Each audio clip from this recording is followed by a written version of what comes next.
Let me see. Oh, got to go that way. Let's see here.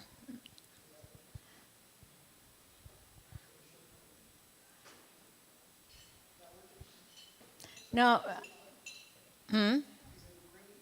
well, it moved once. So, yeah, it's green. Okay, yeah, that's great. You can do it from there. So, we are still in the process of this Bill 1564. Illinois did not accept the fact that the Supreme Court ruled in favor of pregnancy centers. Illinois just wouldn't do it. And so it's been held up in the court systems for about 4 years, and now they're starting to move again. So I'm asking you to pray that God would intervene for us. And we haven't been forced to do any referrals or anything like that because we've been adjudicated from it basically until the decision is made. So I really need you to pray about that and pray that God will speak to the hearts of the people who are there, the judge, the state representatives who are there representing the other side, and that that we will be made whole as far as that is concerned and will not be forced to do this. And as a group, as our clinic, our center has decided that we will not abide by it, even if the state rules such. So we will not send people for abortions. If they choose not to have their baby, and we pray that they do, then they'll need to find that information on their own. We will not supply it to them. The judge is Rebecca Pallmeyer. The other judge retired, and she is a Clinton appointee, which probably tells you some things. And so we just pray that God will give her direction and wisdom, and the counsel from Mock and Baker, LLC, is the law firm that's representing all of us. They called just recently within the last couple of months for doctors or nurses who are not involved in the case who would be willing to testify to what they believe is the medical stance on when life really begins. And I think probably most all of us here believe life begins at conception. And the Bible tells us that God knew us before we were even formed in our mother's womb. So that there is a soul there. There is a spirit there that God has already known before that period of time. An update on Abigail's. We provided services for about 815 women over this year. Pregnancy test, and we've done 56 pregnancy tests in the last year and a half or so, from 2020 to this year. We stayed open all of last year. We didn't close our doors. We just were more selective, and what we did is we would take orders from people who needed baby things and diapers and stuff, and we put it out on the deck. But we were always open and available for anyone who was abortion-minded. We wouldn't close our doors for that. And then we also had a lot of online classes that we presented. And so as you can see, we really still had a lot of client services, even though the COVID epidemic was here. So we did 56 pregnancy tests, 47 ultrasounds, 324 classes to women enrolled in our Bright course, which used to be called Earn While You Learn. Yeah, thank you. And now we call it. It's been revised and updated, and we can download it virtually, and so it has a new name, Bright Course. But the women still earn Abby bucks for coming to classes, for going to church. They get extra points. Bring in a bulletin. They attend their prenatal visits and all of those things, and so they earn points, and then we help them out with a new crib or a new car seat. If they earn enough points to equal the value of that. And that's not too hard for them to do. And so it really does help a lot of people out. All of our services are absolutely free of charge. And we estimate that it probably would be about $1,600 if a woman did not come to us for her pregnancy test, her ultrasound, her consultation, and then for the radiologist to read her ultrasound results that I do, and then we give them usually 2 to 4 weeks of prenatal vitamins to get them started. And so we figure it would probably run about $1,500 to $1,600 per pregnancy for just that initial consultation, the pregnancy test, the ultrasound, and so on. So I want you to know that when you donate, it is used for a lot of things. We don't generally buy anything for the boutique. Most everything we have there is donated, but God has been blessing us greatly with diapers that people are donating on a monthly basis, and also wipes and things like that. And those are things that are really always very much needed. And then clothing and all we take in, as well as other baby items such as swings or bassinets and different things like that we loan out to people or give to people as they have need. And God has just blessed us tremendously. And so thank you for all of your support and telling people about Abigail's and sending people there. I just want to tell you about one lady who came to us just yesterday. I'm just going to say her name is Mary. It's not, but I'm going to say her name is Mary. And she happened to call, and Terry picked up the phone and was talking to her. And she wanted to know if she could come and get some help. Somebody at her church had told her that she could come to Abigail's and get help. She just recently had a baby, 2 weeks old. She had just been diagnosed with ovarian cancer. And she's raising her sister's 2 children, who her sister died. And so she's raising them. And she came to us and she said, nobody will help me. Nobody. And so, of course, Terry said, we'll help you. And we did. She left in a very joyful spirit, just thanking the Lord and thanking us for all that she had received. And as I said, God has blessed us abundantly with things to give to people, to share the love of Christ with them. And I've said this to you before, but I believe each appointment that we have is a divine appointment and an opportunity for them to hear about Christ and to sense and to feel his love through us. So, thank you.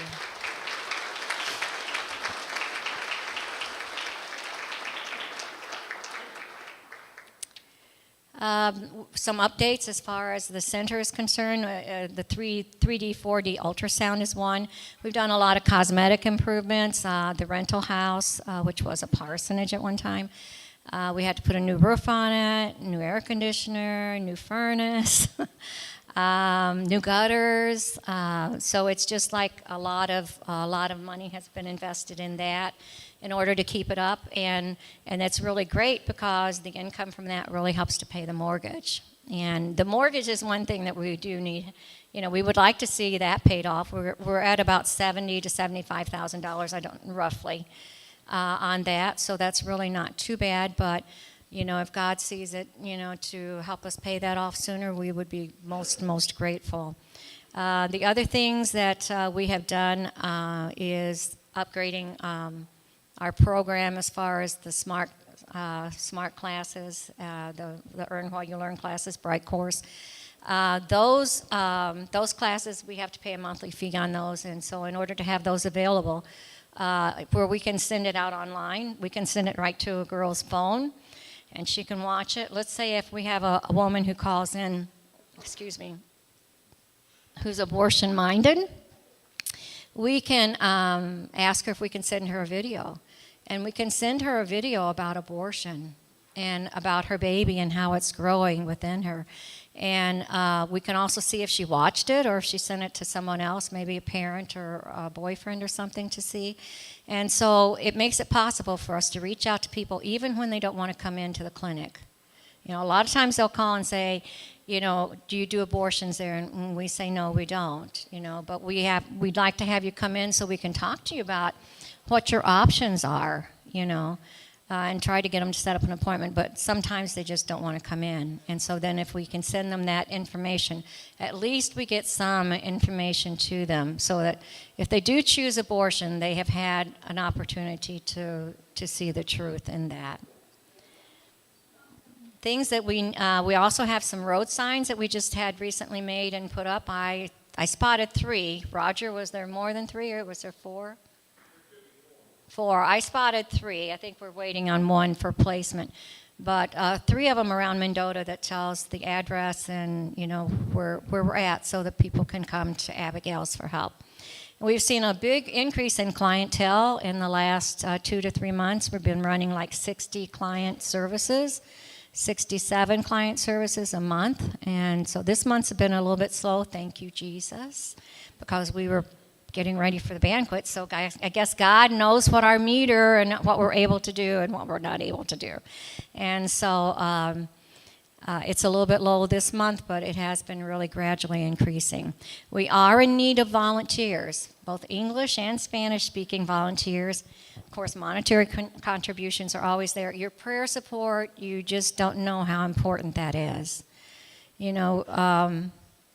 It's difficult when you deal with people who live in a culture or actions that are different than what you believe is right.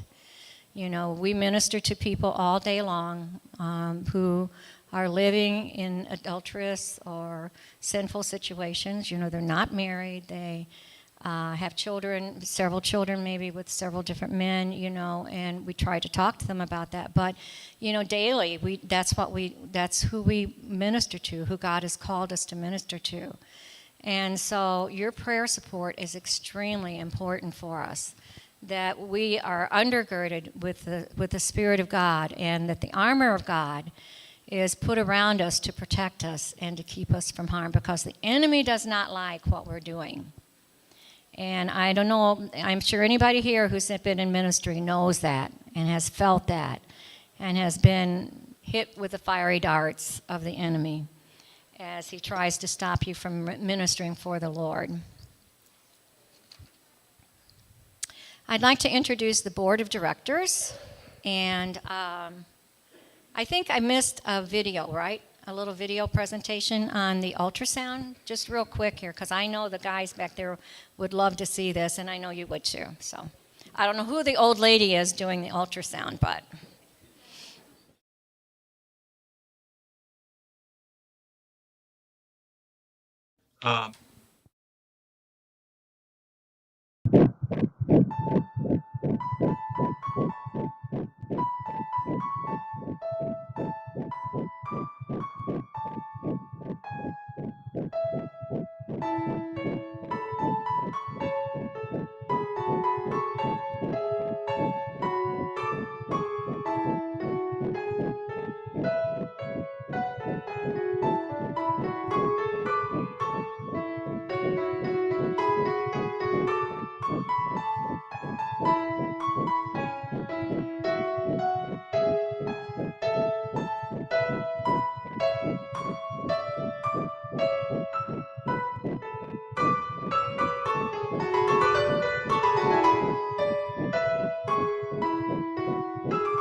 The last lady that you saw in that clip was a woman who was like 42, and the girl sitting by her was her daughter.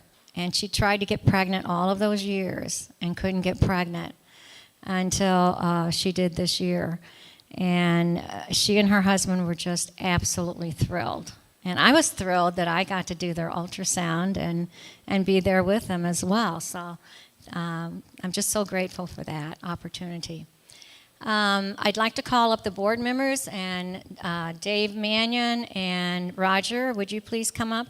Dave Mannion is our board president, and Roger Mowdy is our board vice president.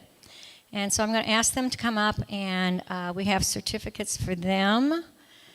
Terry, would you come? And Terry's going to present the certificate to Dave and to Roger, and thanking them for their service to the clinic. The board is wonderful. I mean, they give me a lot of ideas. They give me direction. They tell me not to spend so much. No, all of that. But they're there to undergird and support it. And I'll tell you, I have wonderful, wonderful, godly men and women on the board who love the Lord, who want to be there to serve the Lord in this manner. And I am so grateful for that. Thank you, Roger and Dave. I need you to stay.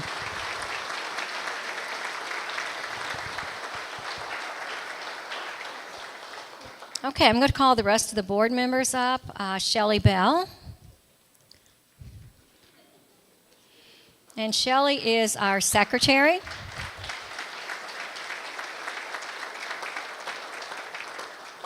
She's also an RN and works in hemodialysis. So the next one is Reverend Aaron Butts, who's been on our board for about is it a year now, Aaron? Just about a year, I think. And I put a little chocolate in the bags there for you guys, so you know how I am. So, and then we have two new board members, Michael Freeman and Dave Hirschberger, if they would come up.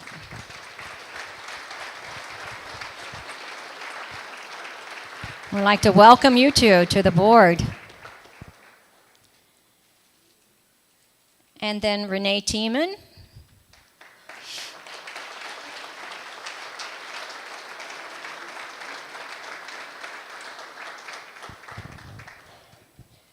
And Tim, I'd like for you to come up. I know you're not on the board, but you're like an ancillary person to the board. And so we have a certificate for you and a little gift for you as well. And if the board would go over, well, I guess we can't do it just yet. We'll have to get you guys after the program's over. Get a picture of you. So thank you so much for serving on the board, and there's no resignations accepted when it comes around to the beginning of the year. We don't accept any resignations from any of you. There's one more person on the board, and that's Dr. David Scholl. Dr. Scholl, would you come forward?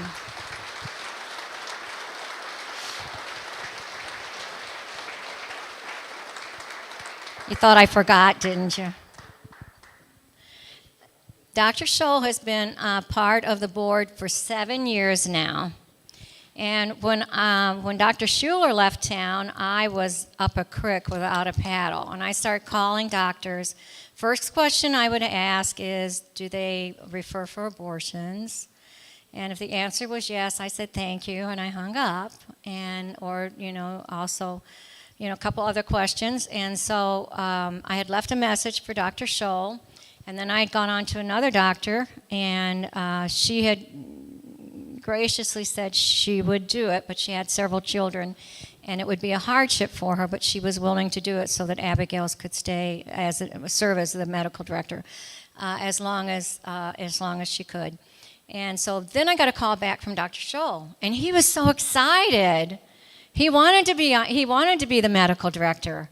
So I called the other doctor up and I said, if you don't really feel led to do it, I have Dr. Scholl who says he would like to do it. Oh, let him do it then. And so, but unfortunately, he doesn't look old enough, but he's retiring in December. But we already have another doctor who he's talked to and I've talked to who's going to take over as a medical director. But Dr. Scholl is going to still serve on the board of directors, and so just not as the medical director. And so we have a gift to give to him. Dave, do you want to get it? It's in that middle box there. And to present to Dr. Scholl for his service to us as the medical director. From, I believe it was in 2014. That he came on, I think, in February of 2014. Yeah. I hope you like that. So you can flash it around if you want to.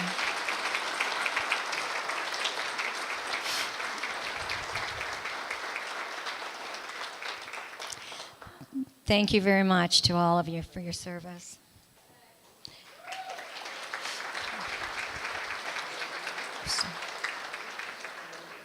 And Dave and Roger, I'm going to ask you to stay up here. I'm going to call up the volunteers who volunteer for us. Marty Myers she's no longer an advocate, but she does keep in touch with us, and she is still willing and did again this year do the table hosting for the banquet. So she took care of calling all of the table hosts and getting all that set up. So Marty, would you come forward? We have a little gift and a certificate for you. There she is. Thank you, Marty. We really do appreciate it. And then Diane McCoy. Diane's been with us about 2 years, I believe. And she was from Bloomington, and she had watched the movie Unplanned. How many of you saw Unplanned? And she watched that movie, and God convicted her that she needed to be working at a pregnancy resource center. And she was getting ready to move up in this area from Bloomington because her mother was aging, and she needed to be up here to take care of her. And so she contacted us before she ever moved up and told us she wanted to be a part of Abigail's. And we have been just so totally blessed by her and her ministry to the young women that come in and doing the classes and all with them. Thank you so much, Diane.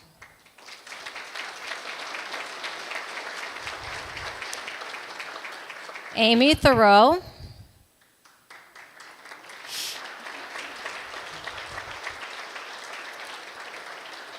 Amy came to us during COVID.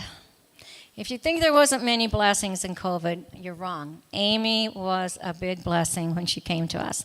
She came, and normally when I start the training for people, they come in for like 4 hours and they go through the program and they come back the next week on the day that they want to volunteer. But Amy, when I said, when would you like to come back? And she said, tomorrow.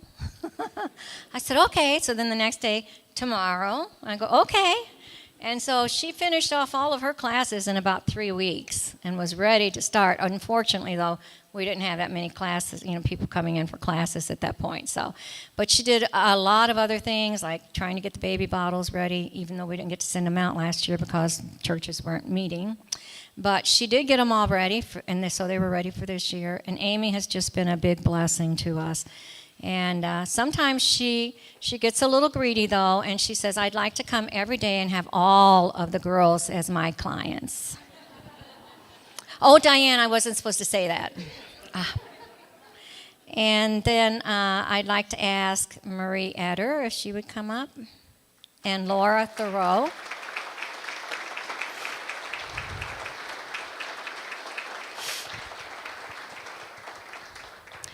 Marie was a past advocate, and she's taken a little time off.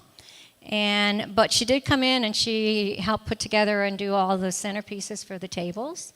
And so we are so appreciative for her talents and for her willingness to come and help us out when we're in a big bind. And she is excellent in anything that she does. She's a retired teacher, and she tries to keep me on my toes, but it just doesn't always work out well.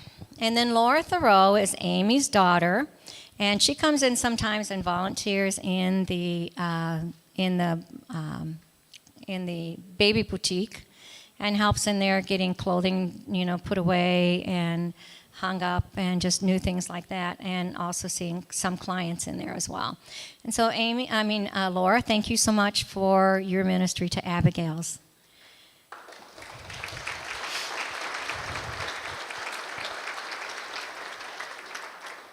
And then we have Ian Tiemann and Jaden Tiemann, who are both here tonight working alongside their mom and dad, and they also come to Abigail's.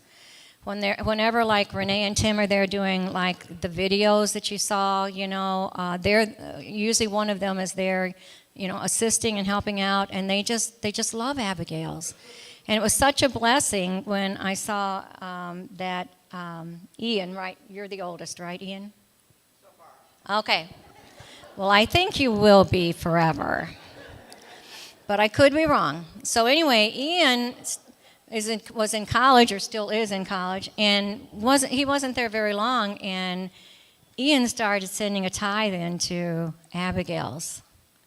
And I was just so blessed by that this young man thought enough of Abigail's that he wanted to send money in to help women and children, and that God had put that upon his heart. Thank you so much, Ian. And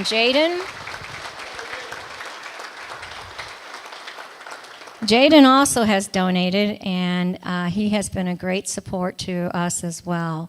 And I'll tell you, if they grow up to be half as generous and talented as their parents are, God has a great ministry ahead of them. That's all I can say for the team and family. They are very, very blessed.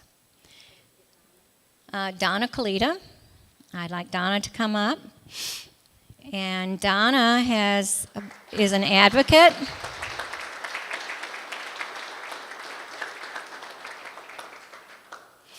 And Donna also does our bookkeeping for us and pays the bills, and I have to give accountability to her, so I have to try and hang on to my receipts, which seem to fly out of my purse all the time.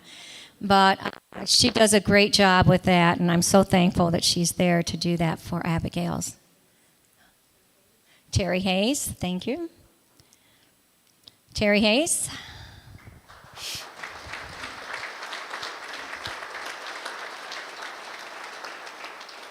Terry Hayes is also an advocate. She works on Mondays and comes in and does classes for people, for our clients, and also she does a lot of different things with the thank you notes and just different things around the office that we need done. She's very, very good and very willing to do just anything that God needs her to do in and through the clinic.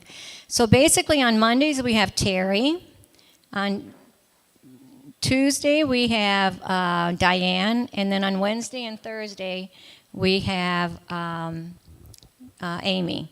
And so basically those are the only 3 advocates that we have that are working. And that makes it really short sometimes. So we are truly calling for advocates and for people who really want to minister to these young women and to serve in the ministry at Abigail's. And then Erin Dossett and her 2 children, I think, are here. Are they both here with you, Erin? Okay. So Erin and 3 of her children. Isabel is the oldest one there. Don't they look beautiful?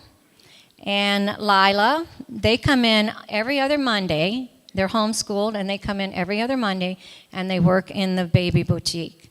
And there's a lot of work in there. You know, we are always getting donations that come in, you know, and so they have to go through them, and some things need to be washed and taken home. Terry oftentimes will take things home and wash them for us. And and then exchanging things out from different seasons. Like they're just now exchanging things out from summer things to fall and winter. And so we certainly do appreciate that too. We have one other one that probably will refuse to introduce herself. Our fearless leader, Betty Pappas, and I think I can honestly say that she goes above and beyond what any of the rest of us do. And oftentimes working from home and in before anybody else, and there long after everybody else is gone. And a little plug for the board meetings. My favorite part is the beginning of the meeting, because oftentimes she feeds us. And then probably my favorite part with that is that we get into the Word of God, and I'm so excited every night that I go there, because she says we have a tremendous privilege to work with people who are hungry for the truth as well. And so I just consider that a tremendous privilege. I thank you for all of your help and your dedication, your devotion in being a part of this ministry. Thank you.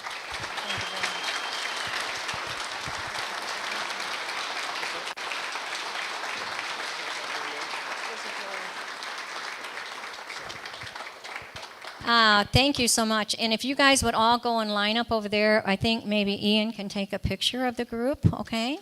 Please.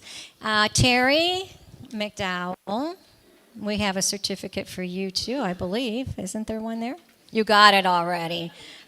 See, she thought she was going to get out of this. She doesn't like to be up in front of everybody. Doesn't she look pretty tonight? Terry, come here. Come here. We always have our banquet right around the time that she has her anniversary. How many years is it now? 37. 37 years. Isn't that wonderful? God bless you, Terry. 7 years you've been with me? 6 years?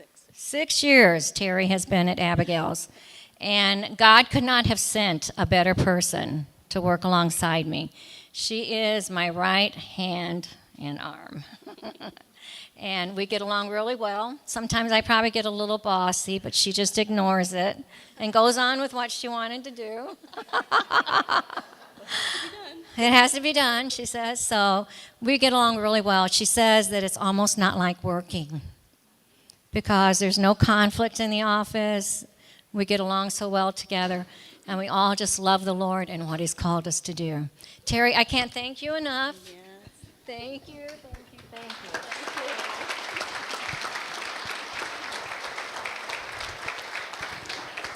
I know she hates being embarrassed like that, but I have to do it. Okay, so if you guys can go back over there, and Ian will take your picture, I believe.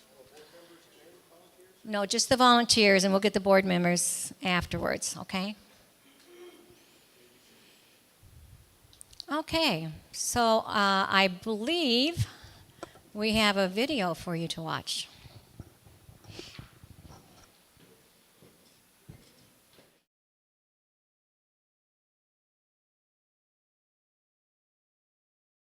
My name's David Hirschberger, and this is my wife, Barbara.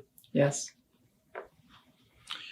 Well, we're both retired, and I've been retired for 20 years, I think, for one of the retirements, and probably 4 or 5 years after that for the other. Each time I found something to do. I can't remember exactly when we started. As I remember, I think we went to one of the dinners. We were invited to end up coming to because of something that was a part of Abigail's here at that time.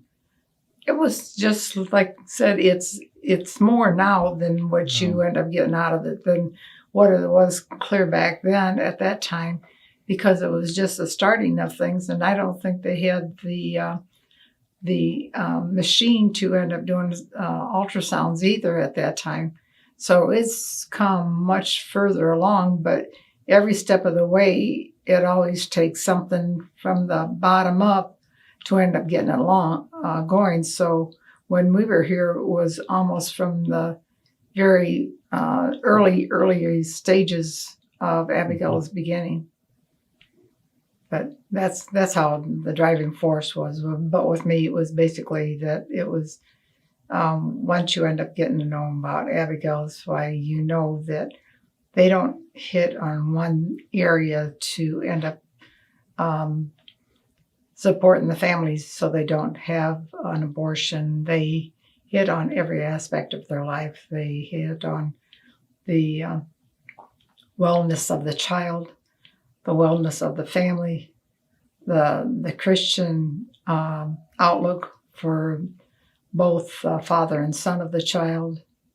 All of these things attribute to making a better growth for the family itself and for the child itself, the safety. I mean, that's what it's all about. It's not just about helping somebody that's pregnant. The system they've got up with this rewards and all this stuff is, and that's the ultimate goal, is to save souls. It's another thing too, because people don't go to church because they don't know anybody else there, or they don't know that much about the Bible. But whenever they came here to end up getting help for their baby and themselves, they also were included in the family that they never expected they were going to be fine.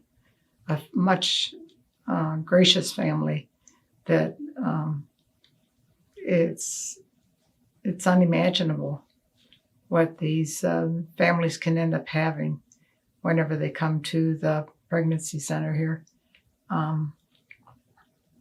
They don't get help in one way. They get help, like I said, in many, many ways. And that's what it is, a family here working together on their basis. What really brought me to want to volunteer, hadn't really thought about volunteering or to be anything up here I could really even do with this. It's a pregnancy center, it's women, and there was a fellow that was volunteering here. His wife also was volunteering here, and they needed outside faucets. And they asked my pastor if he would help him put them in. He didn't know how to do it. And the pastor says, why don't you call Dave and have him come and do it and help you? And that was probably where I started to actually physically volunteer. I came over and we put faucet on each end of out on that side and back on the other end of the buildings. And as I was doing it, I noticed how poorly mowed it was. And I started asking her about what do you pay to have this mowed? And from that, I said, yeah, I'd gladly come up and mow it. And I've been mowing it now for a number of years. Mm-hmm. The finding a ministry that you want to be involved in, there's so few ministries as a Christian that you can have any impact on. I can't do anything about the marriage situation in our country, and I can't do anything about many of the other things, what they're teaching in the schools. But the pregnancy center, I can actually see results and know that whatever I'm doing is actually bringing people not only to save their babies, but bringing many of them to learn about God. And it's a ministry where I, as a person, feel I'm supposed to be here. And it's a very impressive for the way it started and as small as it was, it's grown as much as it has. And it's a great charity.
Would bless this family, and that this child might bring great joy to the family, and that child might be raised to love and to serve the Lord.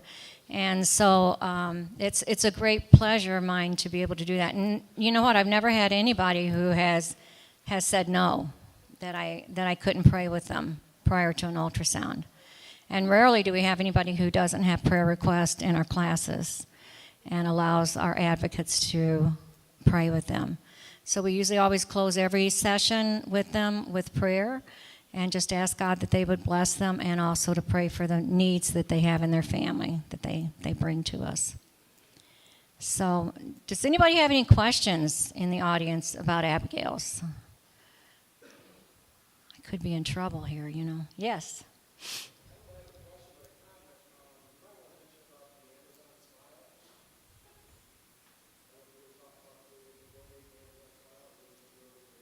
Mm-hmm.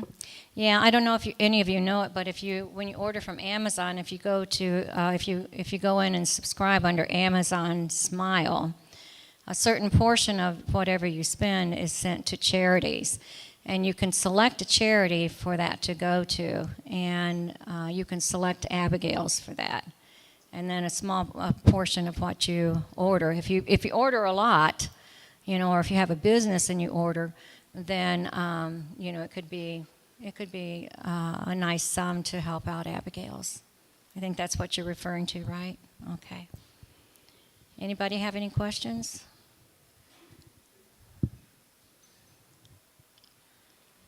You're all so quiet. I'm stalling, can you tell? We're ready? Okay. Okay. I would like to introduce a testimonial video from a couple of our clients and just sharing what Abigail's means to them. So.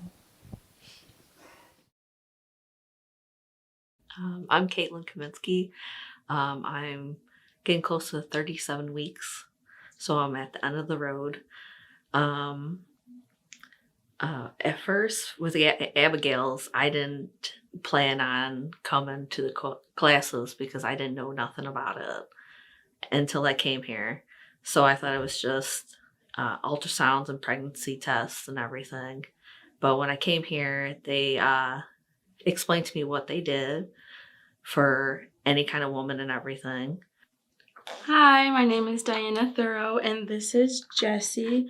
He is 2 months old. I started coming about a month before I found out I was pregnant. I think it was maybe 2 months. And it's been super nice. All the ladies are amazing. It's like a second family when you come in here. They're all genuinely interested in your life, and they genuinely care, and you can tell that they genuinely care about you and what you're going through and your family, and just they want to help. And that's just such a great blessing to have somewhere else you can go. I heard about Abigail's from a billboard, but this was like 5 years ago. But before then, I didn't know it was a where they do classes and everything. So that's why I came here, because I wasn't sure if I was pregnant or not. And I had a history of miscarriages, or chemical pregnancies. So I came here to make sure that I was actually pregnant, and they get me situated so I could figure out if I was actually pregnant. And I was actually further than I actually was. I was actually 18 weeks, and I had no idea. I started doing the classes. They gave me a lot of tips, especially what's happening through your pregnancy, which I never knew about, because through school they never teach you much about this. So it was interesting to learn about during your pregnancy, and they helped. If I needed a question, they would always tell me and help me out of what I need. I started taking the classes. My mother-in-law is an advocate here at the center, and she told me about the classes, and I thought it'd be a great resource for me. I had a toddler at the time, and I just thought it'd be helpful in the upcoming stages, any other pregnancies that I had. I just thought it'd be really good to get some more help, some advice maybe that I didn't hear before. I've been able to get diapers if I needed any. I was able to get some nice pieces of clothes if I needed any at any point in time. And I know if you need formula, I've been fortunate enough so far that I haven't needed it, but it's definitely readily available if we need it. And it's been really nice. If I need anything, I'm able to get a swing that we needed. So that was nice. Also, another thing is that the fact that they do points through your classes and everything, so you could save them up for something really big or really small. So I got a crib, so that'll be coming soon. The big thing that I really wanted and needed for our house and the kids was a new baby monitor, and preferably I wanted a video one to be able to see what they're doing, if they're asleep, and just things like that. And I was able to purchase that with my Abby bucks after all my classes and homework that I had saved. I saved up my points, and that's just been super nice. It's probably the best purchase I've made in the last 5 years, honestly. when you take your classes, you get points, or Abby bucks as they call them, each time you come to class. If you're punctual, they give out homework at the end of each class. If you finish that and bring it back, you can get points for that too. And if you are someone like me who attends a church, if you attend services, if you participate in any of like volunteer work at the church, you can get points for that too. So that's been really nice being able to do that. And I've been able to get some nice things for the babies at home with that. What stuck out the most for me is pretty much getting tips from breastfeeding, and also the emotions that you get, which they never, like I said, no one actually tells me about these things, and which I do have those emotions, and I could learn to get help for it. I also have, so I could have, find new ways to eat healthier and take care of this baby. Potty training. We are currently in the state of potty training, and just knowing when to start that was nice too. I questioned a lot whether he was ready or not, or how I would know he was ready, and I've taken that class a while ago, so I knew that he was ready with the steps he needed to be ready with to be able to go forward with that. And he's just stubborn, so he's a smart kid and he knows what he's doing, but he's just very stubborn. Doesn't matter how old you are. I'm almost 35, and I had no clue about motherhood and pregnancy with my experience, because I also worked at a daycare even. And you learn all about children, but you don't learn anything about pregnancy. So this was very a helpful tool. One of the best resources that they could have offered was probably being able to get clothes and different items that I would need in the nursery in the house for the kids. I was able to get some clothes that they needed. I was able to get a swing that he needed. And it's been really nice not having that type of financial stress, knowing that we could come here, they would be able to gladly help us. And it's a really good resource to have for people who don't have as much or who need the assistance sometimes.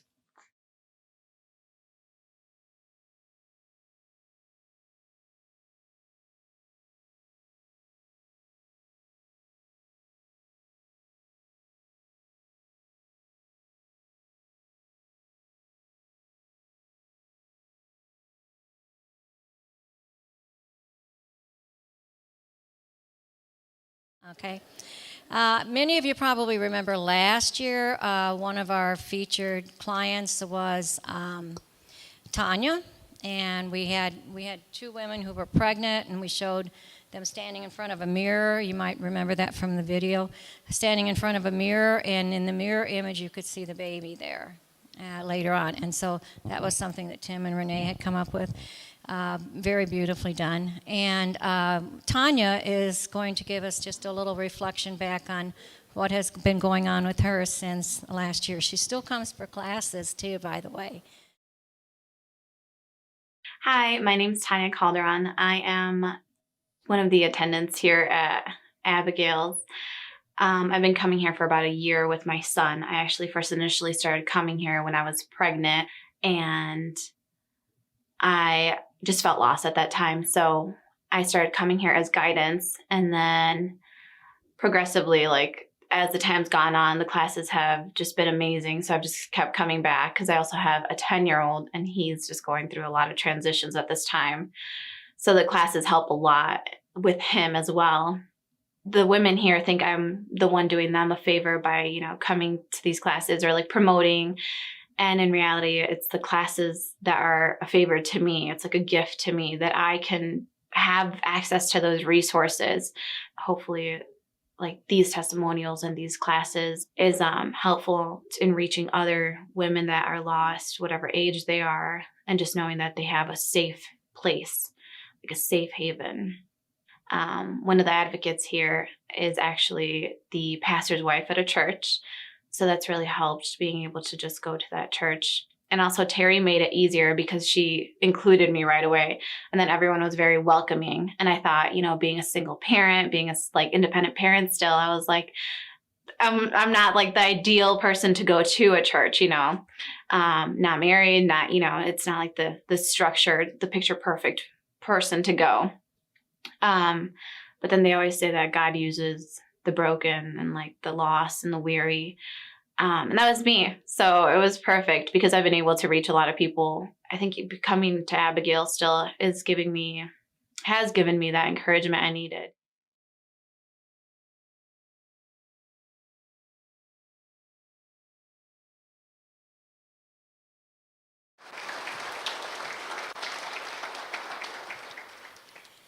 Okay, at this time I would like to introduce our guest. It's my great pleasure to introduce to you Scott Klusendorf. He's a renowned speaker and author of The Case for Life, Equipping Christians to Engage the Culture.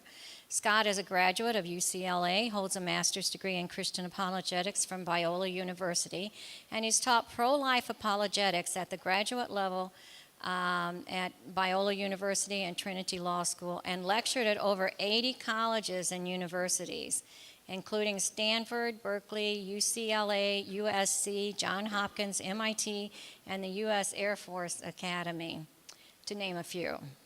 He's also appeared on Focus on the Family, the Albert Mohler radio program, Lee Strobel's Faith Under Fire, Dr. D. James Kennedy's Truths That Transform, as well as many other programs.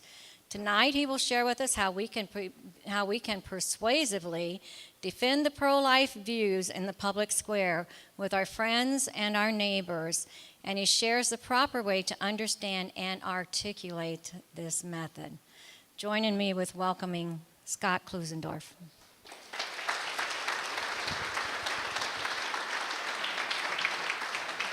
Stay up here just a minute. Before I get started, I'd like us to stand and thank Betty and her team. These people work really, really hard. Would you join me as we thank you? Oh, you do.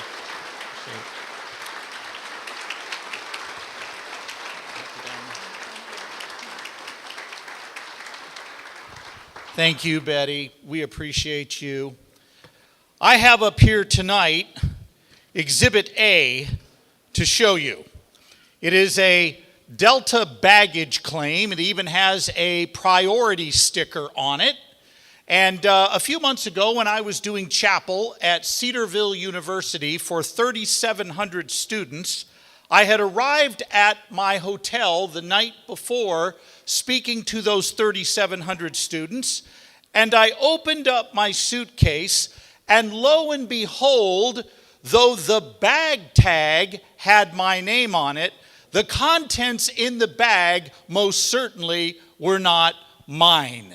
In fact, they belonged to a member of the fairer sex who had clothing at least 5 sizes different than my own. And at that moment, I understood what Delta stood for. Don't expect luggage to arrive. Well, that night, I had a choice. Rush off to Walmart and buy new clothes to wear from the shoes all the way up, or wear what was in that bag, which might have gotten me a job in the Biden administration, but wouldn't have been a good fit for the college that day.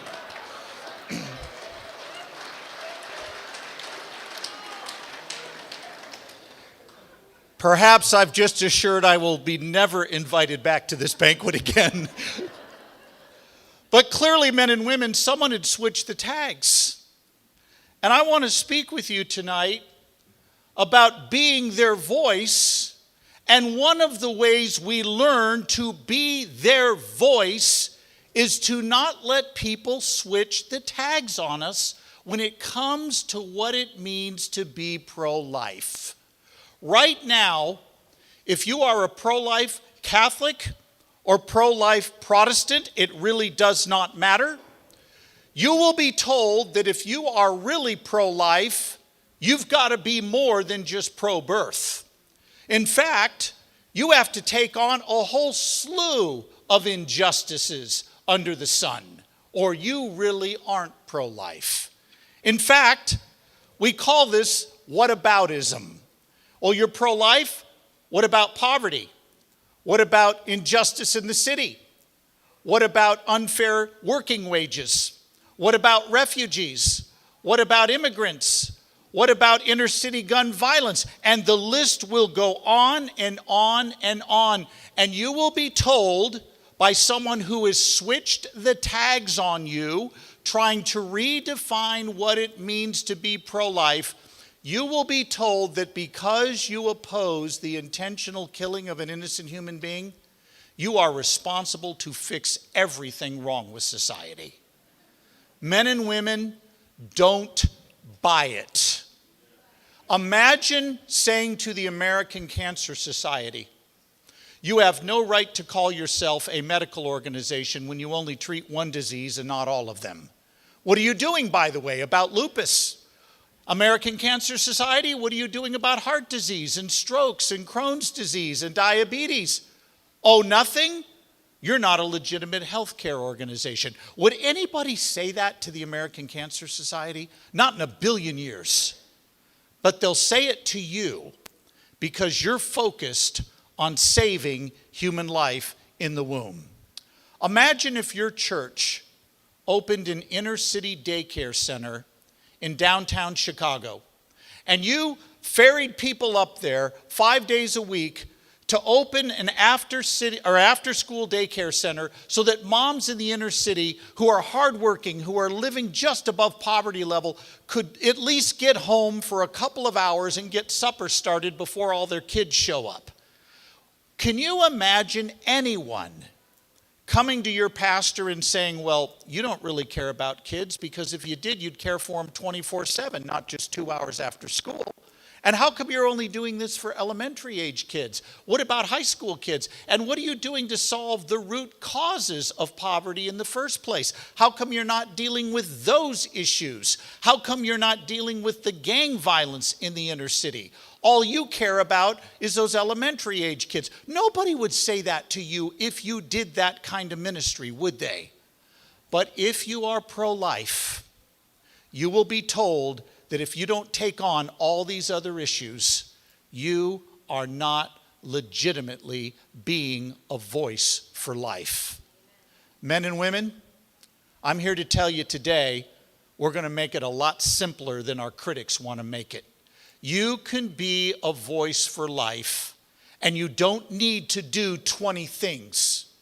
You don't need to do a billion things to prove your pro-life credentials. I'm going to ask you tonight to do just 3 things that involve being clear on 3 questions. And if you're clear on these 3 questions, men and women, you can be a voice for life. You can make a difference where God has placed you. And I want to tell you something tonight. Every one of us in this room are now pro-life apologists. Do you realize we stand a very good chance of Roe v. Wade and Planned Parenthood versus Casey being gutted next year?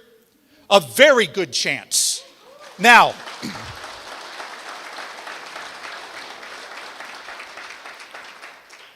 what is going to happen after that happens, if it does? It means individual states will now have more freedom to legislate on abortion in ways they didn't before when the federal courts had co-opted the whole issue. That means every one of us needs to be equipped to talk to our friends, our neighbors, the people in our churches, to make a persuasive and yet winsome case for life.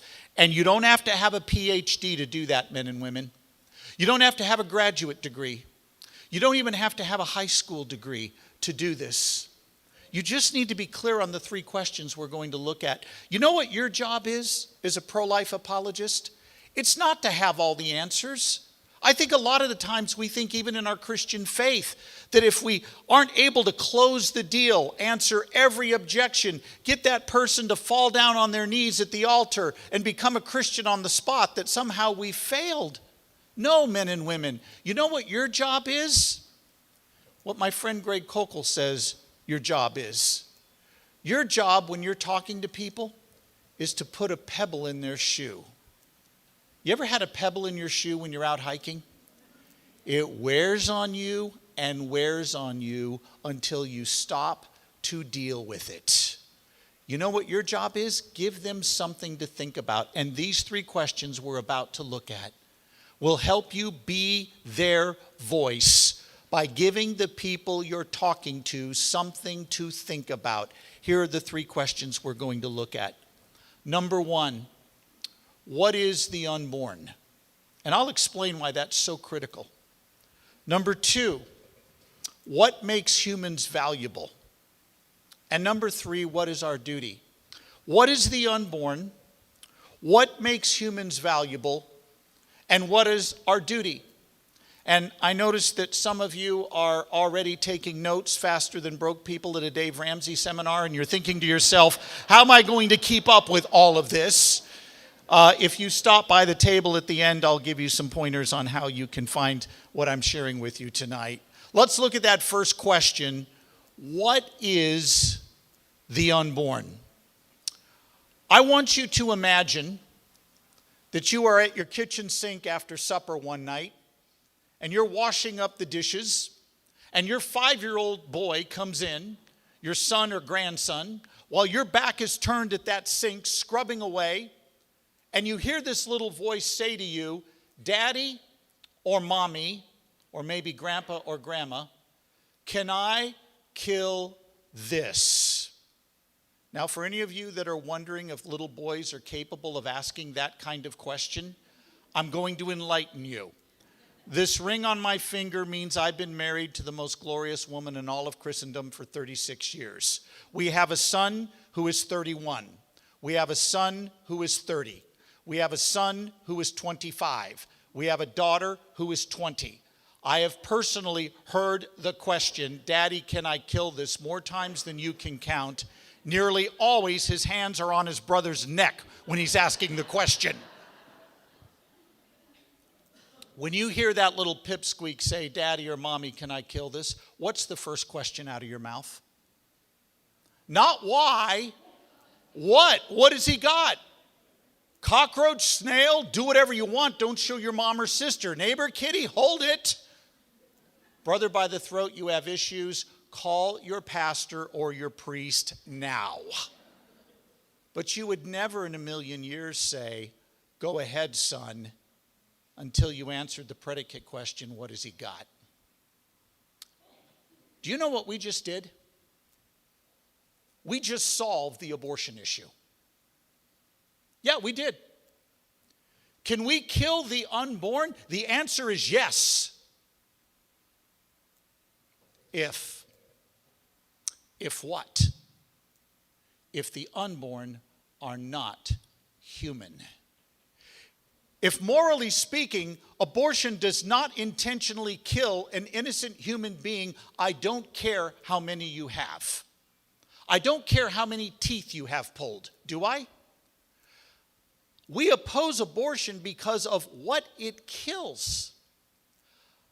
I am vigorously pro-choice on women choosing their own husbands, choosing their own careers, choosing the cars they wish to drive unless they are Priuses. I am pro-choice on the wardrobes they wish to purchase. I'm pro-choice on the worldview platitudes they wish to embrace. I'm pro-choice on them choosing their own medical providers. But men and women, some choices are wrong. Like intentionally killing an innocent human being simply because he's in the way of something we want. That's a choice a civil society should not allow. But you got to answer the question, what is it, before you answer the question, can we kill whatever this thing is? And it's that question our culture doesn't want to answer, men and women.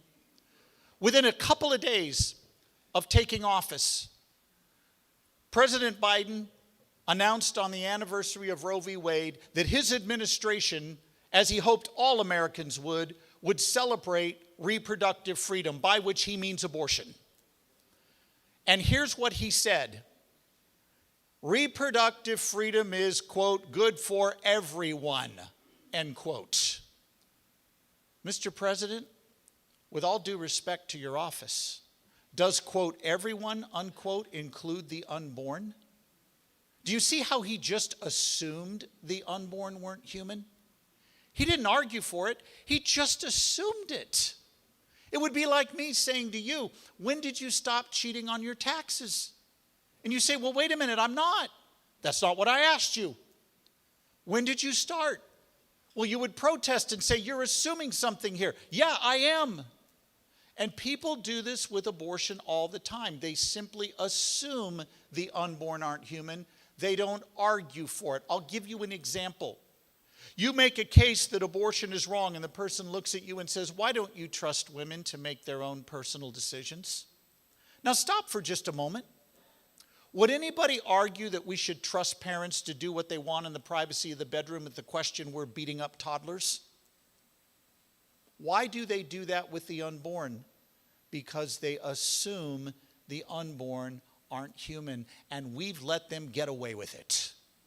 We have got to refocus this debate on the status of what is the unborn. Can we kill the unborn? Yes, but first we need to know what the unborn is before we can answer the question, can we kill them? This is not a debate about choice, privacy, forcing one's morality, forcing one's religious views. It's none of those things. It's about one question. What is the unborn? How do we know that? Because nobody argues for killing toddlers, teenagers. Well, some of you are going, wait a minute, on teenagers, we may need to renegotiate that one. They only argue for killing fetuses for those reasons, never anybody else, which means they're assuming the unborn are not human like everybody else. Well, I'm going to answer the question. What is the unborn? And we're not going to go to the Bible to answer it. The question, what is the unborn, is not a theological question. How we value them is. But the question of what kind of being they are is an empirical question, and we're going to go to the science of embryology. And I'm going to tell you what the science of embryology says in every credible embryology textbook in the universe. I'll reduce it down to a sentence, what those textbooks say. Here it is. From the earliest stages of development, you were a distinct, living, and whole human being. I want you to hold your hand up like this, and I want you to give yourself a good pinch on the back of your skin. Go ahead, do it. Ladies, if your husband is not participating, grab skin cells off the back of his neck. Go ahead, you have my permission. Give yourself a good pinch. Congratulations. You just sent a couple of hundred somatic cells hurling to their deaths on the table setting in front of you. The news gets even worse. Every one of those cells you just sent hurling to their demise individually contains your entire DNA encoding. Did you just commit mass homicide? For those of you that are beginning to shake, you did not. And I think you know why. These cells on the back of your hand are merely part of a larger human being, you. They're not distinct whole human beings the way you were at the one cell stage, the way I was at the one cell stage. There's a difference in kind between each of our bodily cells that are merely parts of larger human beings and the whole distinct living human being you were at the embryonic stage. That's the science of embryology. Why is this difficult for people? I'll tell you why it's difficult. And I kind of sympathize for one of the reasons it's difficult. People look at a picture of an early embryo, which you can't even see with the naked eye. You got to see it under a microscope. And it doesn't look like a baby. And they're right. It's not a baby. But it is a human being at the earliest stages of development. And when you look at that early human being, it looks like just a circle of cells, a tiny ball of cells. And people, their intuitions go, that doesn't look like a cute baby like my cousin Abigail or my granddaughter Amy. And they're right. Not a lot there to visually commend itself to us. But here's the thing. It's possible for our intuitions to be mistaken. And this is a clear case in point.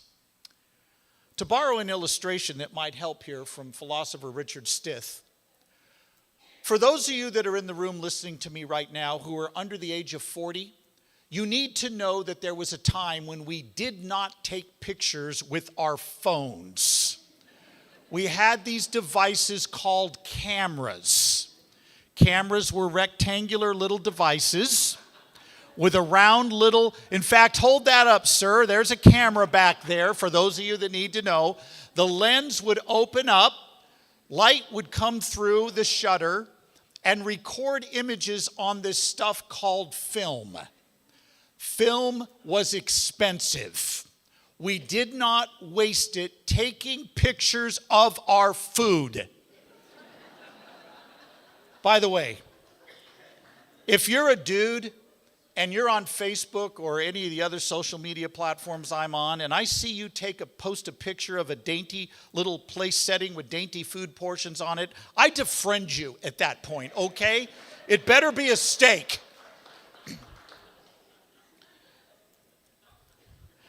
And the way it would work, for those of you that are under the age of 40, after you shot 36 exposures, you would put the film carefully in a little plastic canister. You would then drive to the far corner of the neighborhood supermarket where there was a little booth called Photomat. You would drop your pictures off. You would wait a month and a half for them to come back, half of them overexposed. How many of you know I'm preaching gospel truth right now? Yeah. Well, the Polaroid camera that emerged in the late 50s, early 60s was an answer to that problem. Because with the Polaroid camera, which worked very much the way the current models do, only they weren't as nice looking as the current models, you would shoot your picture, it would spit out the piece of paper, you'd wait 2 minutes, you'd pull it out. Some of you are doing the muscle memory on me right now. You're already shaking it. I can't believe the prophetic powers I have. There you are doing this.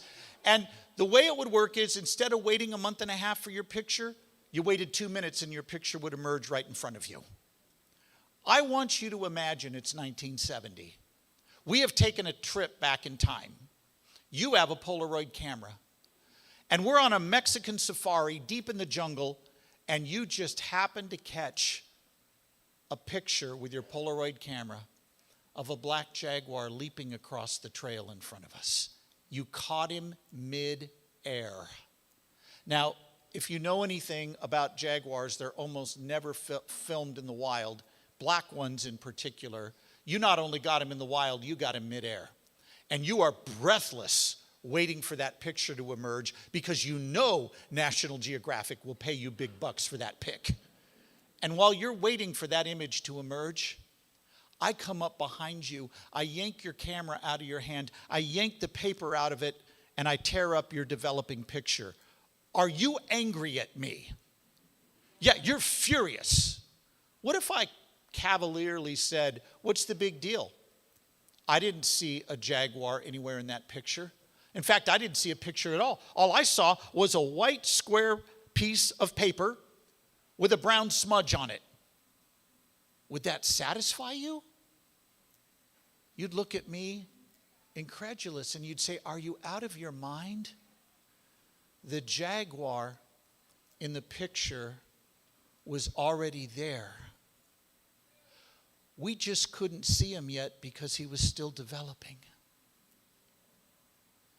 Men and women, from the one cell stage, you were already there. We just couldn't see you because you were still developing. That's the science of embryology. But there's a second question we need clarity on. We not only need to be clear on the question, what is the unborn? We need to be clear on the question of what makes us valuable.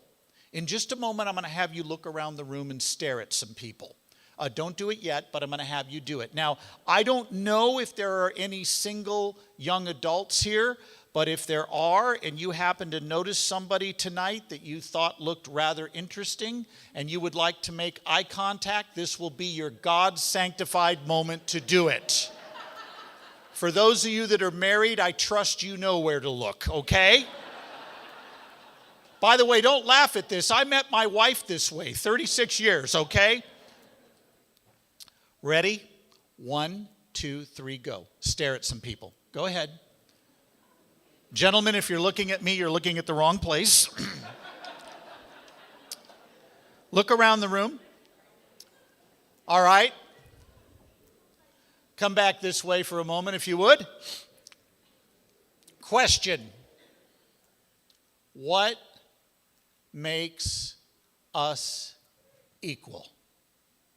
I mean, is our culture obsessed with equality today? Oh, yeah.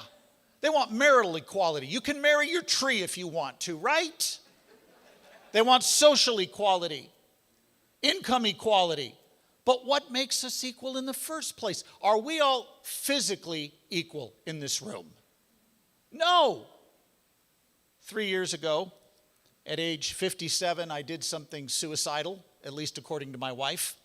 I went back to my high school where I played basketball, and I played on the alumni team against the current student basketball team. We beat them by 24 points. Yeah.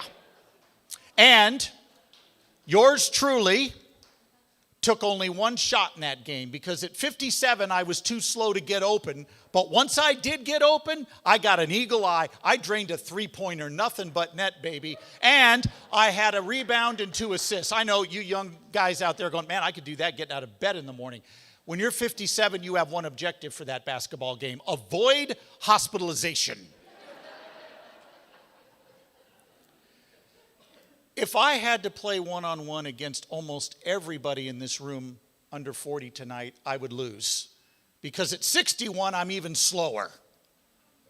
But men and women, if Planned Parenthood is right, that we can destroy and dismember a living human fetus because it's not as developed as we are, if development is what gives us our value and you have more of it than me, then human equality is out the window, because if development gives us our value and you have more of it, you have more fundamental rights than I do.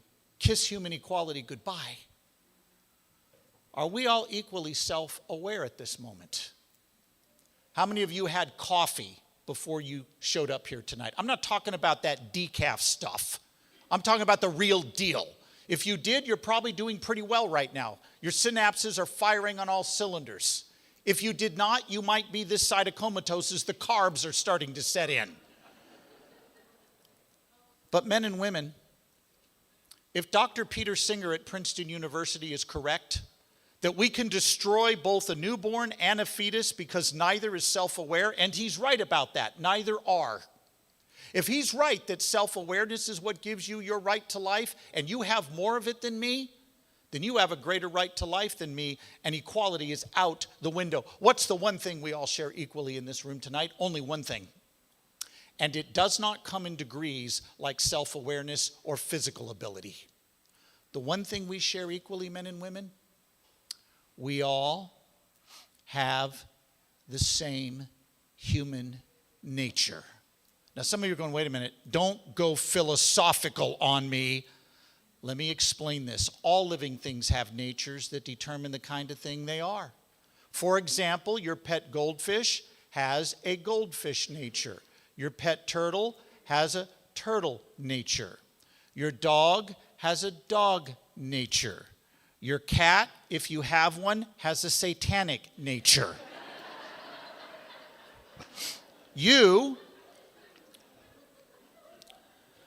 My cat has destroyed 3 leather jackets of mine, and I still don't have the votes to adopt her out to a loving home. Any takers? We have a human nature. You have a human nature that determines the kind of thing you are. You know when you got your human nature? The moment you began to exist. Fertilization. Now, people are going to push back and they're going to say, okay, I get it. You have a human nature. I have a human nature, but not that embryo. It doesn't even look like one of us. Here's the question you need to put to them. How is it possible for 2 human parents to create offspring that isn't human, but later becomes so? How is it possible for two human parents to create offspring that isn't human, but later becomes so? To quote the famous philosopher Ricky Ricardo, they have some splaining to do at this point. How is that even possible? There are 4 differences between you, the embryo, at the 1-cell stage, and you, the adult that's here today. You're the same being tonight as you were back then. There are differences between you, the embryo, and you, the adult. That's a given, but that's not even the right question. The question is not, are there differences? The question is, are those differences morally relevant such that we can say we could kill you then, but not now? There is a difference of size, a difference of level of development, a difference of environment, meaning where you're located, and a difference of degree of dependency. You can think of the acronym SLED to remember these 4 differences: size, level of development, environment, degree of dependency. None of them are good reasons for saying we could kill you then, but not now. Size, there's your S in that acronym. You were smaller as an embryo. So, how does that matter? Why should we care? 2-year-olds are smaller than 20-year-olds. Does that mean the 2-year-old has less of a right to life? What about level of development? Yes, you were less developed as an embryo. So, 2-year-olds are less developed than 21-year-olds. 2-year-olds don't have a reproductive system that's developed. Are they less human and valuable than the 21-year-old who does? In other words, why does our development determine what we are? Environment. You were in the womb, now you're out. How does where you are determine what you are? If you drove at least 17 miles to get to this dinner, can I see your hands? Whoa. Okay. How many of you drove at least 27 miles to get to this dinner? All right. 37 miles. 47 miles? 807 miles. I win. Now,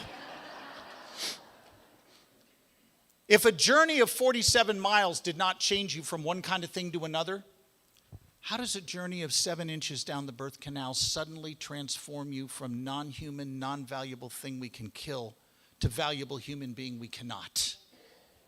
And the answer is, if you weren't already human and valuable, you're not getting there by changing your address. And finally, degree of dependency. Yeah, you depended on your mother for survival. So, why does dependency on another human being mean that we can intentionally dismember you? There's 2 young women you may have seen in the press. They're known as the Henschel twins, Abigail and Brittany. And these 2 young women have been followed by the press since infancy. They're now in their early 30s. And you look at these 2 girls, there's one set of legs, and then from the waist up breaks off into 2 body trunks, 2 shoulders, 2 heads. They're conjoined twins. They share vital organs. If dependency on another human being means we can intentionally kill you, neither one of those girls has a right to life. Size, level of development, environment, degree of dependency, none of those are good reasons for saying we could kill you then, but not now. I end tonight with this question. What is our duty? We have 2 duties, men and women. Not 20, but here are 2 that are part of being a voice, being their voice. Number 1, we need to defend our unborn neighbor. Number 2, we need to love his mother. We defend our unborn neighbor by speaking up for him. And what I'm going to do tonight is tell you how to do that in a minute or less. In another couple of months, we're going to have people around our table, I trust, all of us during the holidays. Many of whom, if your family is anything like mine, you have extended family that are not believers, they're not churchgoers, they do not share your worldview, but they're around your table at the holidays. I want you to pretend your Aunt Jean is visiting you from Boston. And she's there. She is not at all religious. She thinks you're nuts for being pro-life. And in between bites of turkey and stuffing, she finally has had it. And she looks at you and says, now, why are you pro-life? Here's your answer in a minute or less. I want every one of you right now to look at your watches, get them set. You're going to time me on this. We're going to get this done in a minute or less. You watch. Aunt Jean says to you, why are you pro-life? Here's your answer. Aunt Jean, I'm pro-life because it's wrong to intentionally kill innocent human beings. And the science of embryology is clear that from the earliest stages of development, from the one-cell stage, you were a distinct, living, and whole human being. You weren't part of another human being like skin cells on the back of my hand. You were already a whole living member of the human family, even though you had yet to grow and develop. And you know what else, Aunt Jean? There's no essential difference between you, the embryo, and you, the adult, that would justify killing you back then. Differences of size, level of development, environment, and degree of dependency are not good reasons for saying we could kill you then, but not now. Now, I think I did that in under a minute. Can anybody affirm that I did that in under a minute? Okay. I may be slow on the basketball court, but that's getting it done, right? Now, can I ask you a question? How many Bible verses did I cite? But did I communicate biblical truth? That's your job, men and women. That's my job. We have got to know how to speak up. Now, it doesn't mean people are going to fall on their knees and say, thank you for straightening out my twisted thinking. But remember your job description. It's to put the pebble in their shoe. That's how you be a voice for them. You put the pebble in the shoe of the person you're talking to. That's how you're a voice for the unborn. But we also need to be a voice for the unborn's mother, which is why I love the ministry of Abigail's Women's Center. 40% of all abortions annually are repeat abortions. You know why? Because the first abortion was never healed. You know why it wasn't healed? Because that woman and all those around her who participated in that abortion decision did not encounter the healing power of the gospel of Jesus Christ. And that gospel, men and women,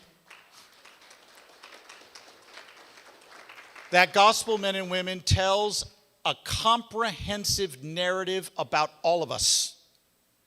Because the gospel is the story of a good God creating his creation to worship and love him, and we rebel against our Maker. And God, who would have been perfectly just to save no one and be done with all of us, sends Jesus, the perfect, sinless member of the Godhead, to stand in our place condemned for our rebellion. And Jesus stands there and bears in full the entire force of God's judgment against our sin. That's what happened on the cross. And God proved that that sacrifice of his son was sufficient because he raised Jesus from the dead 3 days later. You know what that means for post-abortion men and women? If they trust in Jesus to be their substitute, God the Father is no longer their judge. He is their heavenly Father, and he adopts them into his kingdom as dearly loved children. That's the gospel. And men and women, there is no other healing available for any of us. And we as pro-life advocates need to become skilled at communicating a defense for the pro-life view, and we need to be willing to communicate the only healing that can come for those wounded by abortion. And that is found in the gospel. Tonight, we have an opportunity to love our unborn neighbor and his mother through the ministry of Abigail Women's Center. And we have an opportunity tonight to love, please hear me on this, to love biblically.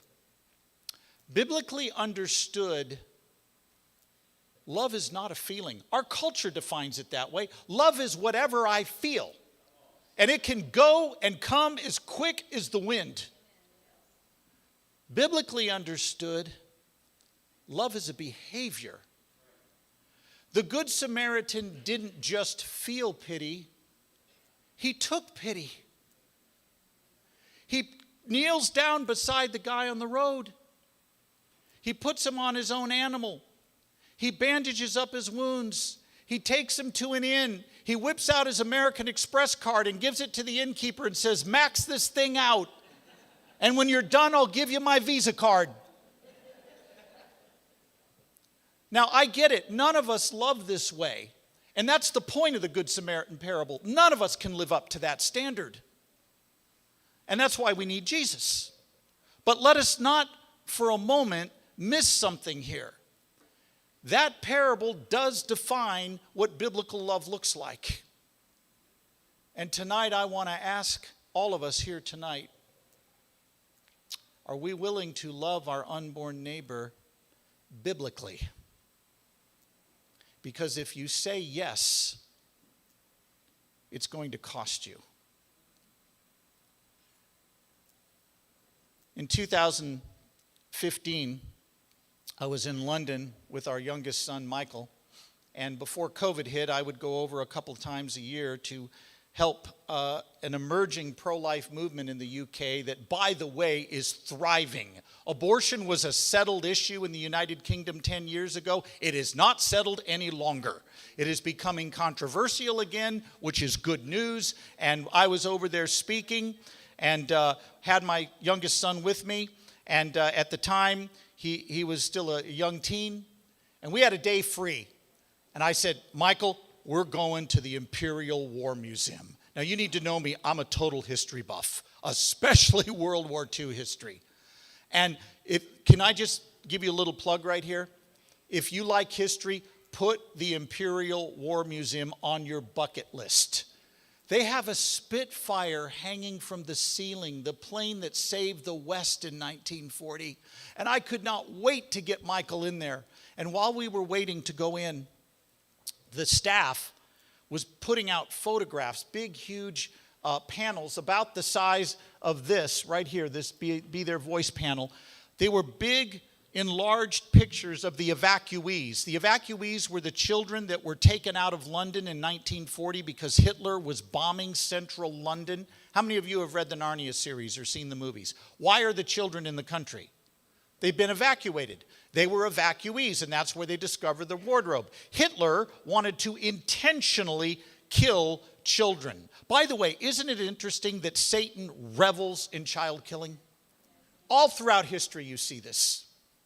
And Adolf Hitler had targeted children in central London. Churchill said, "We got to get the kids out of here." And you've seen the pictures in your history books. These children standing on the platforms of Waterloo Station, Charing Cross, Liverpool Street, and other London stations. And they're standing there, some of them as young as 2, and they're holding hands with other kids. They got little numbers around their necks.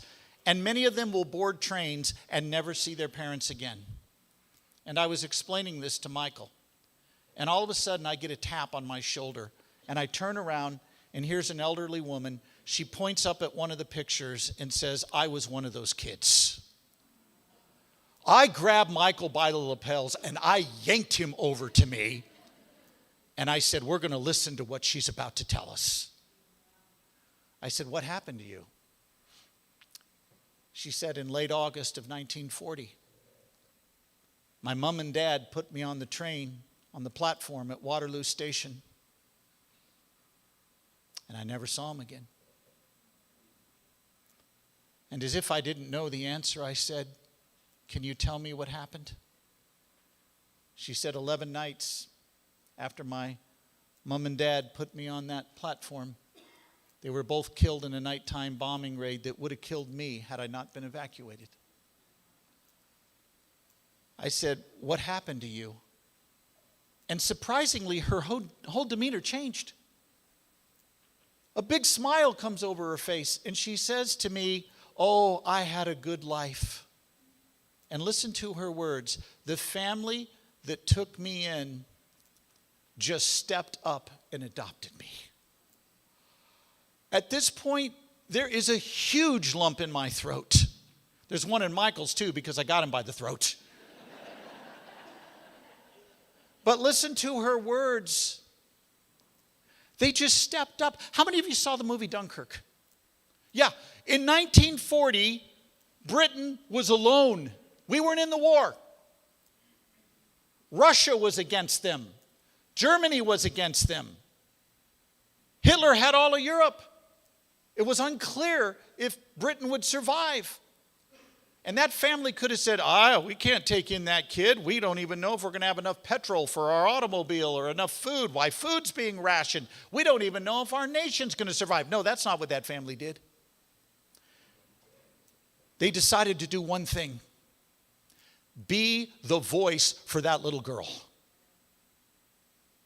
And they stepped up and did their duty. Tonight, men and women, I'm asking you to join me as together we step up and love our unborn neighbor through this ministry, through the work that Betty and her team do. At each of your tables, there's an envelope, and if there is a table host designated to do this, you can begin doing it now. You can begin distributing those envelopes. If nobody does that, somebody just go ahead and take the lead and do that. Inside that envelope, there is a card, and it looks like this. And while you're getting that card, I need you to grab one of these pens. By the way, is this cool? A pen that lights up when you write. That is just unbelievable. So grab one of those pens, get it lit up, because you're going to write in just a minute, and grab your card. Now, when you have your card, would you wave it at me so that I know that we've all got them? Wave it at me. All right, very good. Here's what I'm going to ask you to do. In just a moment, I'm going to ask you to do these two things. Not yet, but in just a moment. First, I'm going to ask you to give a gift tonight that is truly sacrificial. A colleague of mine puts it real well. He says most people who say they oppose abortion do just enough to salve the conscience, but not enough to stop the killing. Whoa. We've got to step up in love. So I'm asking you tonight to give a gift that truly stings the pocketbook. If you're wondering if your gift will sting enough, you can go ahead and double it and see how that feels. Why would I ask you to do this? Because the sacrificial gift you give tonight, and for some of you that might be a $25,000 check, it might be a $10,000 check, or it might be a $1,000 check, or some other level. I don't know. But I'm asking you to give sacrificially. Why? To fund the vision Betty spoke of. I took some notes. 615 women received services from this ministry thus far this year. 56 pregnancy tests. We had 47 ultrasounds. Do you realize that ultrasound is the most powerful tool that we have to help that mother bond with her own offspring? This is powerful stuff. Online courses that are COVID resistant. We can still reach clients even if they can't get to us. And a new goal, an ambitious goal of reaching 500 women for 2021. And of course, the practical benchmark, wouldn't it be nice if we paid off the mortgage tonight? Imagine that. Do you realize what that frees up in terms of reaching those at risk for abortion? $1,600 per client is what it costs. How many clients can we reach tonight? So I'm going to ask you to give a sacrificial gift. And then I'm going to ask you to do one more thing. I'm going to ask you to commit on this same card to a monthly amount. Now I know right away some of you are going, wait, dude, stop. You just told me to drain my bank account. Now you want me to commit to a monthly amount? Yeah, that's exactly what I want you to do. Why? Your sacrificial gift tonight funds that vision you heard of. Your monthly gift keeps the lights on, keeps the pregnancy tests in stock. Both gifts are vitally important. And so tonight, would you take your card? You can give by making your check payable to Abigail Women's Center, or if you want to give by credit card, as I am, you can do that, and we accept all brands of credit card. Now, some of you may say, wait a minute, I don't know if I want to enter my credit card information on this form. Go ahead and pull out your form. You can pull up the website of Abigail Women's Center, and there's a link there where you can give right online, and you can use your credit card if you want to do it that way. I'm just going to go ahead and fill out the card. That's what I'm going to do, but if you prefer to do it with your phone right there or tablet, you can do that. Some of you might be thinking, you know, I'd like to give monthly, but I hate having to remember that. Well, there's a way for you to register, and it's there on your card, for you to register for automatic bank deduction each month, where you would just include a canceled check, and then we can take that and we can use that to set you up on a monthly program at whatever time of month you want, for your donation to automatically reoccur. There's a number of ways you can give here, but would you take this card? Would you join me? I'm going to stand up here and make my gift as I ask you to make yours, and let's love our unborn neighbor through the ministry of Abigail Women's Center. Would you join me? Take your card, and if you need to converse with your spouse, that's okay, but take your card and let's love our unborn neighbor.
I'd like to thank you for your support tonight, and we're going to be dismissed with a prayer first by Reverend Steve Adamson, and then we're going to have one song together, Blessed Assurance.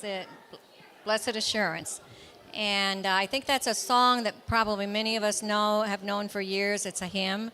And so we're going to sing that together as we go out.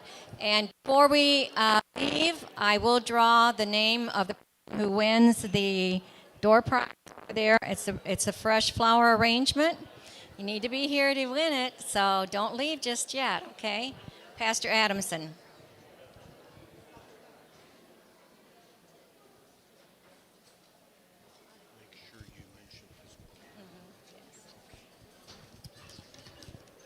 Well, this has been a great evening. I want to thank you for the gift of your time and your support of Abigail's. Let's close our time together in prayer. Father, we thank you for the ministry of Abigail Women's Center and the many lives that have been impacted both inside and outside the womb. We pray your continued blessings upon this center as it moves forward into the future. Thank you for the many friends of Abigail's who pray for the center, who have given, who have pledged to give tonight. Meet every need of this ministry and bless every person who gives. Especially bless Betty, the staff, the many volunteers. We pray for an end to abortion.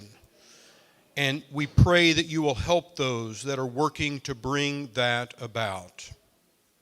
And now may the grace of the Lord Jesus Christ, the love of God, and the fellowship of the Holy Spirit be with you all. Amen. And just before we sing the last song, I'd like to tell you that our speaker tonight, Scott, has a book that's called Equipping Christians to Engage the Culture, The Case for Life. And he will have those for sale over there if you're interested in having one, and I think it's a good idea. It also has a CD with it, and he will autograph the book for you, too. Let's stand up and sing Blessed Assurance. Pastor.